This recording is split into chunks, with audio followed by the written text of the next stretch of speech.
Como les comentábamos, y pues como pueden darse cuenta, el claustro en sí mismo es como este punto intermedio entre hacer un muro macizo y solamente con sus pequeños huecos, y ya este otro gran espacio, como lo hemos conocido en otros conventos que ya tienen, por ejemplo, sus columnas macizas, entre otros aspectos. Como pueden darse cuenta, pues son columnas bastante toscas, pero están hechas con pura pedacería de lo que sería su fuste. Ya los capiteles son prácticamente piezas sólidas. Y esto es una parte también importante de recalcar, porque, como les comentábamos, en el momento en el que Xochimilco dice vamos a dejar de que la Asunción sea un curato aparte, estamos hablando de 1570, empieza también la construcción del claustro. Como pueden darse cuenta, pues lo hicieron como les dieron a entender y con los materiales que tenían a la mano. Pero si se dan cuenta, a medida de que se hizo esta primera planta del claustro, empezó a crecer también el templo, por lo cual también requirió que se hiciera una segunda planta. Normalmente los claustros solo tienen dos plantas, que es el claustro bajo y el claustro alto. Y si se dan cuenta, en el claustro alto las columnas son diferentes. Lo que creemos en nuestra hipótesis es que estas columnas eran posiblemente las originales de la capilla abierta, que por lo mismo no vamos a tirar unas columnas perfectamente trabajadas, nada más porque ya no sirven en esta área como de la arquería.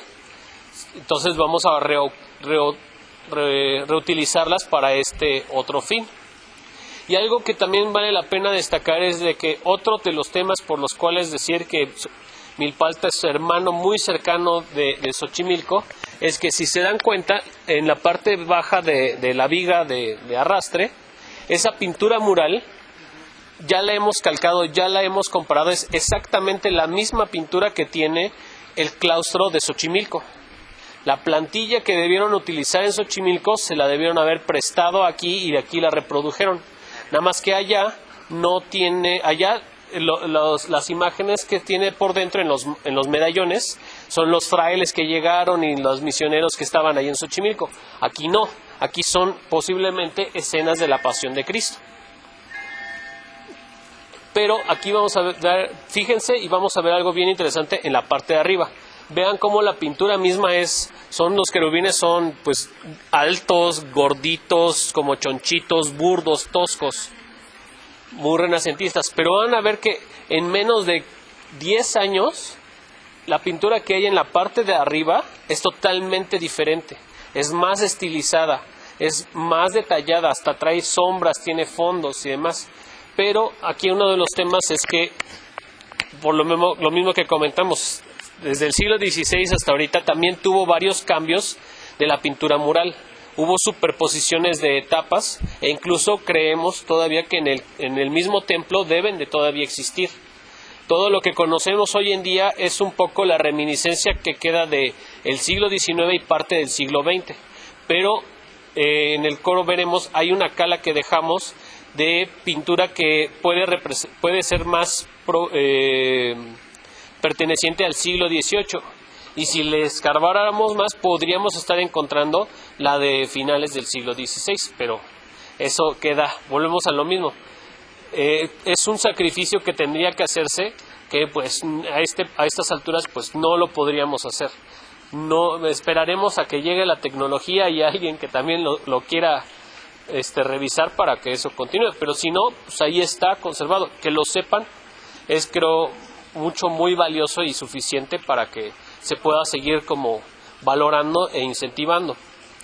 Y aquí algo interesante es, como pueden darse cuenta, el piso es de piedra y lamento decirles, la fuente no es histórica. Esta fuente es como de la década del siglo XX, como de los 40, 50. ¿Se acuerdan que les comenté de que se rompió la tubería del Turmiac? Que lo rompieron. Ajá. Bueno, para eso también modificaron el claustro. Decidieron deshacerse del área de jardinada de este punto y se hizo como un gran aljibe, porque aquí se llegaba a vaciar el agua que también se colectaba, y entra otra vez el mismo tema. La iglesia, con una noción de poder, aliada con la parte gobernal, pues tiene esto, que en otras zonas se le llamaban lo de las mercedes del agua. Tanto trabajo te equivale a que te dé tanta agua. Aquí es donde se colectaba también parte del agua, no solo de la que traían, sino de la... Porque todo esto también funcionaba como un gran colector de agua. Vean todas las gárgolas, estas son las gárgolas de la parte del entrepiso, pero también tenía gárgolas arriba. Lamentablemente, pues con las modificaciones y demás se han quitado. Hay fotografías todavía históricas que incluso todavía de este lado y de este otro tenían sus cuartos solares. Reloj de sol para pronto, pero mi maestro me regaña porque no es un reloj, es un cuarto solar. Marca pues las horas del día y era muy interesante porque había dos, uno por cada solsticio, para poder determinar todo lo que conocemos de los maitines, las horas de servicio, la hora de la comida, la hora de la cena, entre otros aspectos. Pero cuando en 1930 empieza ya a haber agua potable, pues el aljibe pasa a desuso y en pasar al desuso el agua se estanca, genera enfermedades, mosquitos, etcétera, y por sanidad, como esto ya es propiedad de gobierno, pues se decide y determina que se clausure. Por eso tenemos ahora este piso y tenemos también lo de la fuente.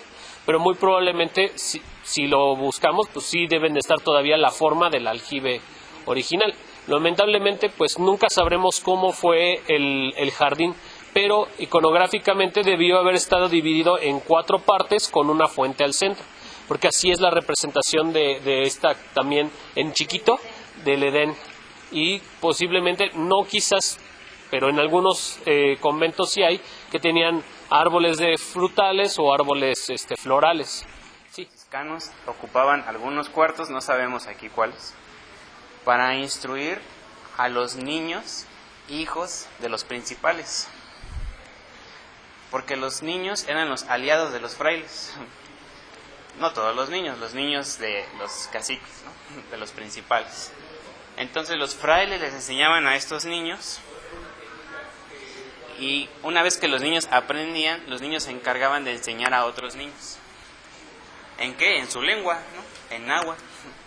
Porque no crean que llegaron los españoles y luego todos aprendieron español. Eso no es cierto. Y no se mantuvo así hasta el siglo XX. Las lenguas indígenas se hablaron por todos los siglos en la mayor parte de la población. Que se empezaron a perder fue apenas de 60 años para acá. Pero el claustro alto, que es donde estamos, sí era un lugar privado destinado a los frailes, ¿no? De hecho, si allá abajo en las pinturas que ustedes vieron hay imágenes de la Pasión, es para que la gente de afuera del pueblo recordara en qué consistía la Pasión, ¿no? Pues primero fue la cena, luego fue el huerto de Getsemaní, luego la aprehensión, etcétera, etcétera, ¿no? Porque era algo que se instruía públicamente. Aquí y en Xochimilco vemos figuras de frailes y del Antiguo Testamento o del Nuevo Testamento. ¿Por qué? Pues porque ya están más dedicadas a los frailes, ¿no? Y porque son espacios privados, esta parte de aquí arriba. Y por ahí mencionaron abajo de que los conventos no solamente resguardaban a los frailes que aquí se dedicaban a vivir, ¿no? En muchos casos así era, Eran conventos tan pequeños para poblaciones tan pequeñas que solamente lo usaban pues los frailes que ahí vivían, que eran 2 o 3, no crean que había más frailes, y los que llegaban como que de peregrinos, ¿no? A dormir esa noche porque iban a otro lugar. Aquí en Milpalta el caso es diferente, porque a pesar de que había muy pocos frailes, Milpalta tenía otras funciones importantes, no para aquí el pueblo, sino para la orden franciscana a nivel regional. Y eran 2 funciones, ¿no? Hemos identificado por una parte que Milpa Alta se usó también como escuela de pintura, de dibujo. Eso está documentado. Y eso no lo hacían todos los conventos, De hecho, nada más era Milpa Alta y Xochimilco. O sea, ven la importancia de la que estamos hablando. Porque aunque nada más había 2 frailes o 3 de planta, teníamos 9 cuartos. ¿Por qué tantos cuartos? Entonces creemos que mucho de que esas calcas se traen de Xochimilco, pues es también parte de los ejercicios que hacen los mismos estudiantes, ¿no? Y no crean que estudiaban los frailes, o sea, los frailes estudiaban otras cosas. A quienes se les hacía esa instrucción especializada, pues era la misma población. Y aquí tenemos mucha de esa mano de obra indígena plasmada aquí. De hecho, aquí se alcanza a ver más o menos. ¿Alguien sabe qué santo es este que está aquí? No, ya sé que casi no se ve, pero ¿saben cuál es? ¿Alguna idea? No, no es un San Miguel, es un San Sebastián. Aquí vemos pues la figura, ¿no? Si se alcanza a ver el brazo. Un brazo como así, ¿no? Y está atrás, está sobre un tronco. Y aquí se ve, no sé si se alcanzan a ver qué es esto. Es una flecha. Porque un San Sebastián es el patrono contra las epidemias. Y el siglo XVI estuvo repleta de epidemias. Tanto así que no se sabe exactamente cuántos indígenas había, pero del número que haya habido, que se contaban por millones, no quedó ni el 10%. ¿Se imaginan? ¿Eran las epidemias de viruela o algunas más? No, de eso. De viruela, las que hubo en el siglo XX. De hecho, hubo epidemias de varias cosas. Las primeras fueron de viruela. Después, en el siglo XVI, perdón, ajá. De hecho, la primera epidemia que hubo todavía ni siquiera estaba terminada la conquista. Bueno, porque no existía la enfermedad en México. Bueno, había otro tipo de enfermedades, Bueno, sí, pero las que trajeron ellos, pues no se conocía, ¿no? Esa enfermedad. Entonces llega el sistema inmunológico, pues desconoce esa enfermedad y pues rápido te vas para abajo. Ese fue uno de los factores que ayudaron a los conquistadores, ¿no? A ganar la ciudad. Y no fue la única epidemia que hubo. Hubo 4 epidemias fuertes, que cuando terminó el siglo ya nomás quedaba el 10% de la población. ¿Se imaginan ese? Ya fue una desgracia. Y este patrono, hay muchos templos dedicados a San Sebastián. ¿Por qué? Pues porque como hay tantas epidemias y él es el patrono contra las epidemias, pues de algo debe servir, ¿no? No, de verdad, hay muchísimas dedicadas a San Sebastián. Y esa mano de obra indígena se ve justamente por acá. Miren, caminen un poquito más por acá. Y una de las figuras que nunca faltan en esos discursos iconográficos es la figura de los evangelistas. Los evangelistas fueron quienes hicieron ¿qué? A ver, ¿alguien sabe? Ajá, escribieron los evangelios. ¿Cuántos evangelistas son? ¿Y quién se sabe los nombres?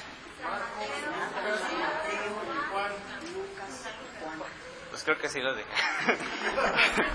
Pero los evangelistas en sus atributos, o sea, con atributos me refiero a alguna seña que nos haga identificarlos, siempre van acompañados de animales, no sé si lo han visto. ¿Quién sabe qué evangelista es este que está aquí? Aquí se ve, miren. Primero díganme qué animal es este. A ver, chéquenlo. ¿Quién da más, quién da menos? Pues pretendían que fuera un león.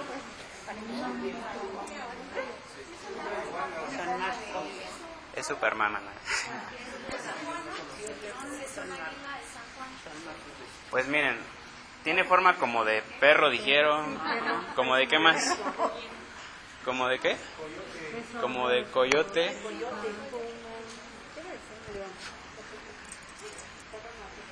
De hecho, tiene más forma como del ocelote iconográfico, ¿no? Que se pone en los códices y así.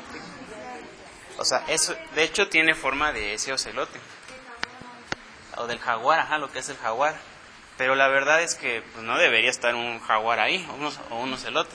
¿Por qué no? ¿Cuál es el animal que están tratando de representar ahí? Al león. Entonces, es Marcos, exactamente. Es Marcos. Pero ¿qué pasa? Que en América no existen los leones. Exacto, no tienen referencia. Lo único que tienen como referencia es lo que los mismos frailes les pueden comunicar. Pues mira, el león es como un gato grande, parecido al jaguar, pero con mucho pelo en la cabeza. Y esto es esa interpretación que se tiene del símbolo, ¿no? Vean, ahí se ve perfectamente. Inclusive tiene toda la pinta y toda la mano de un códice, ¿no? Un códice típico del siglo XVI. Entonces este es Marcos, sabemos que este es Marcos, gracias a eso, ¿no? Que no es un león, es un ocelote, algo parecido.